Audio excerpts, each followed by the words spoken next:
Hey there, guys. Right off the bat, I bet you're wondering, what are we doing back here at the end of the first boss? Well, there's a simple answer for that. That's a satisfying sound. That's really the only reason I started here. Well, also, as you'll see in a second, I want to make it clear which stage we're going to next. Just need to say that right off the bat. Going on to stage 2. I think I mentioned it in the last episode. I can't remember. It's been a while since I recorded and edited that episode, as a matter of fact, which I'll be getting to in a moment. But, anyway, I think this game does have branching paths, like, here at stage 2. I think there's, like, multiple stages, quote-unquote. Like, you can branch off... Oh, there we go. You can branch off to another direction. They'll both be called, like, stage 3 or... Oh, crap. Or wherever it is. No, I don't like you. Go away. Yeah, just flail your whip around, Simon. That works. Sorry. Or oomph. There we go. No! Stop that. Ah! I can hit him from the air. Oh no, I want that X! Never mind. X ain't happening. Anyway, I think there's branching paths. I'll try and show those eventually in bonus videos, but that's not at the height of my priority now. Especially since, you know, I can kinda only do one path per playthrough. That's how the game works. Man, I didn't have trouble with those hand guys when I was playing through the end of last episode. In any case, also I meant to say at the beginning of last episode and this episode that if you come for good gameplay, please remove yourself promptly from the video immediately, because you will not be finding it here or for anywhere on this channel, as a matter of fact. This is for the most unskilled gameplay, as you can see due to the fact that I can't even hit these miniature Sonic the Hedgehog things. So instead I have to flail my whip. The whip physics in this game are weird, by the way. Like, I'm just moving and pressing left right now. It's weird. It kinda makes sense, you know. Not makes sense, but it feels natural, oddly enough, with how unnatural it looks. But I don't know. The whip feels good in this game. Not to mention, it just feels satisfying to smack an enemy until they die. Same with Richter in Symphony of the Night. I think I mentioned in the first episode, Simon in this game feels a lot like Richter, just without the horizontal mobility quite of Richter. The whip feels largely the same, and it's so satisfying to kill something with it. There's just something so visceral about it that feels nice. And I almost fell into that bit of spikes, which would have been unfortunate. There was another topic oh god, there was another topic that I was going to mention, but it's already out of mind. I know now you might think this is the end of the stage. It is not. That's only a fraction of the stage. We're already down 100 seconds, which is boding well for us. We're also down half our life, which is also boding well. No, die, crow. I said die. There we go. I'll make you burst into a puff of feathers. The reason this episode is late, and the reason my whole schedule has been whacked, nothing further has been recorded for James Bond. That level still sucks. The reason this series wasn't recorded ahead was because after crap. A stopwatch isn't that important anyways. Oh, I barely clipped onto that. That would have killed me in a moment's notice. Why did I try and do that? The stupid frog was going to kill me. Skeleton. Oh, bird. Bird kill Simon. We'll see what happens here. Oh, we lose all of our whip powers. That's most unfortunate. And it looks like our hearts too. So basically, we just start from that section when we die with nothing else. But hey, I'm not doing too bad. Anyway, aside from that, after the previous recording session, yeah, now we have a full power whip. You would think that will land on the platform. After the previous recording session, the pollen started coming in here, oh god, here in Georgia, and I am super allergic to some type of pollen that's in there, but it causes my throat to close up pretty much and break out all over my face, and including in my throat, which gives me a sore throat, as disgusting and painful as it sounds. Trust me, it's bad. And it basically gives me, like, a miniature form of asthma for a couple months, which sucks. Oh! Cross! Get the cross. Sorry, boomerang. Also, I did look it up, and I think I mentioned it last episode. It is supposed to be a cross, not a crucifix, like I was thinking, because it doesn't have an image of Jesus being crucified on it. Hence why it's a cross, not a crucifix. Anyway, so that was one reason. Another reason was because managed to kill that. Was because personal life stuff also got in the way, like schoolwork mainly. Also, other stuff that I really am not at liberty to talk about at all, so don't expect to hear it from me. But all that just kind of got in the way. Most of that was my fault. That was just poor time management on my part. I'll admit I am not good at this whole time management thing, as evidenced by the fact I can pause. When I was trying to start the episode, I couldn't pause then. As evidenced by the fact that in the span of about, what, like 8 or 9 months, I've only uploaded 50 videos. Yeah. And most of those were in the first couple months. So yeah, I'm not quite an expert at that whole time management business. Also, you might be able to hear it when I'm silent. Another reason I was hesitant to record was because it is that season in Georgia where things start to get a bit hot, and for me to record, I have to turn off the fans and air conditioning in my room. At the very least, this time around, it's not completely pointless in here. I do have a new ceiling fan now that's much more silent than the other ones. It's not completely silent, so you might be able to hear it. I don't think it was. It's not really picking up on Audacity over here, so I think we're good. I don't think we have to worry about the ceiling fan. I can keep that on, which is good, because before I had to turn absolutely everything off because the ceiling fan jingled. But anyway, we'll get back all over to this boss, and we have Medusa coming after us.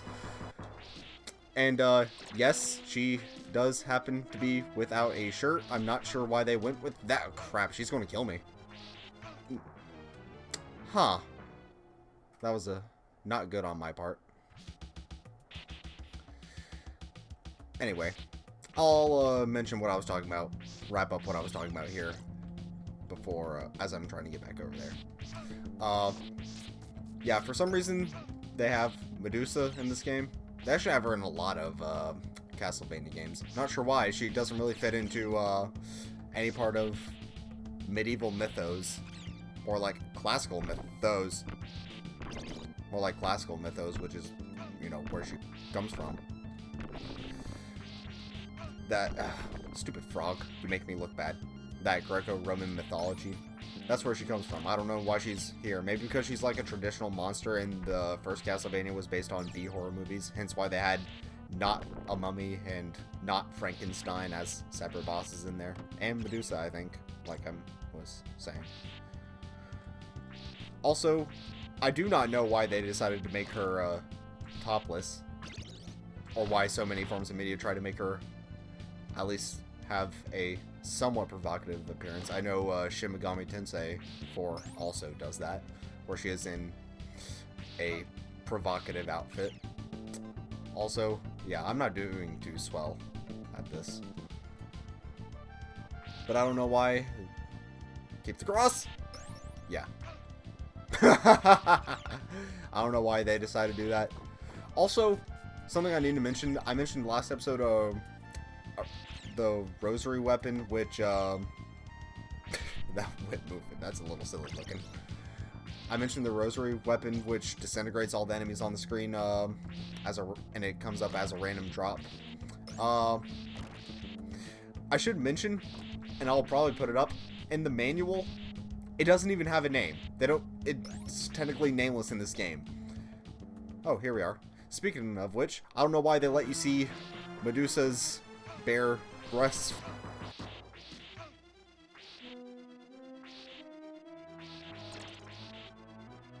I don't know why they have her sitting like this. Are you serious? I still haven't. Is it hard to throw a weapon? We'll find out. We'll find out in a moment. I don't know why. For some reason, Nintendo's policies back then were that you could see. They were purposely willing to allow you to see Medusa's bare chest, but God forbid you know anything about praying to the Holy Mother. Can't have that be happening in our video games. Even though, or you can't even name a cross, even though, first of all, technically a cross isn't a religious symbol. It's just by association to the crucifix that it has a specifically religious connotation. And even then, these are specifically North American policies that I'm talking about in regards to the censoring. You'd be hard pressed to find anyone in Western civilization really that wouldn't see a cross, whether they're Christian or not, and not immediately associated with Christianity. Like, when people look at that, they kind of know what it means. Also, there was chicken up there this whole time. A whole thing of wall chicken. Huh. But I don't know Nintendo's policies like that. And also, sometimes crosses are okay, because they'll put it in The Legend of Zelda, but other times it's not, because, also Link signs himself with the cross in A Link to the Past. There's that. So, sometimes, if they want to do it, it's okay, but if those third parties trying to teach you about praying to the Holy Mother, God forbid, or rather, not God forbid, because that's one of the forbidden words. It's not like I'm sensitive about this, it's just, I find it very weird and a very weird policy to have during this time. I can understand trying to avoid controversy, but its implementation is questionable at best. Like I said, they don't have to call this a cross for people to associate it with Christianity. They have to physically see the symbol, which is enough for Western eyes, pretty much. In Japan, that's not, I know that. Oh, and actually, take this. Well, that went well. Not really, after 3 deaths.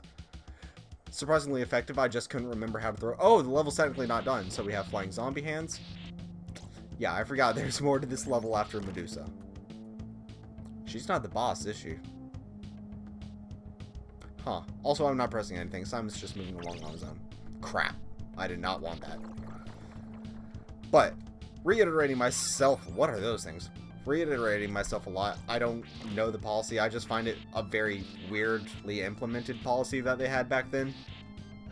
And of dubious things. Also, I don't know what that canister does. I looked at the manual, but I can't remember what it does. Other things that they changed in the manual, like I mentioned, the cross is a boomerang. Oh, don't want to fall on that. The cross is a boomerang, and holy water is the firebomb. As much sense as that makes.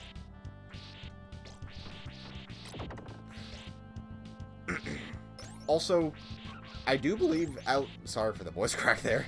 I do believe in some of the game's manuals, at least, particularly as this, yeah, I want that. Particularly as the series goes along, the lore gets expanded a little, and like Christianity, especially is mentioned in the games in like context to the medieval era, especially. Like the game, it takes place in Transylvania, which is, according to the legend, anyways, a region of Romania, which is during the time at least was I don't know about today's. I don't keep up with Eastern Europe. At the time, at least, was an Eastern Orthodox predominantly nation, and they bring that up in the game because supposedly. Oh, I'll look down at my phone, and bad things almost happened there. It was an Eastern Orthodox nation, which they mentioned in the games. Also, they actually took the time to mention. I don't know why I made Simon do that, but they also take the time to recognize the differences between. Oh no, Medusa was the boss. There was just more stage after that. Well, you'll see that at the beginning of next stage. I'll just start the next episode somewhere around there. Because, yeah, I'm probably going to redo the level on my own time as well. Eastern Orthodox. That's a mistake that not a mistake. That's a fact that I'm surprised they get, recognizing that during the medieval ages, the entirety of Europe was, well, after the schism, was divided between Orthodox and Catholic, or I don't know what is the term. I think it's just Orthodox and Catholicism. Those were the two predominating religions. Most people don't really know that there's a difference between the two. Most, at least in America, most people don't even know that Eastern Orthodox really exists outside of Russia. That's pretty much all they associate it with. They don't really know that its association with, you know, European history. And as far as they're concerned, the history of Christianity was that it was Catholic until what was it, 15 something BC with Martin Luther. That's about the extent that most at least Americans know. Not the case. The fact finders or researchers for the game's plot actually took the time to understand the difference between the faiths, because they mentioned that what the Belmonts, who I think are from Western Europe, it does mention that they're Catholic specifically, but and the Eastern Orthodox nations asked that they be sent over here, even though the two beliefs were in schism. So there's that. I'm not going to dwell on history. I am a history nerd, in case you weren't able to tell. So I'm just going to end the episode before I continue on any longer and ramble on more about European history that you probably don't care about. But thank you guys so much for watching, and I'll see you guys next time.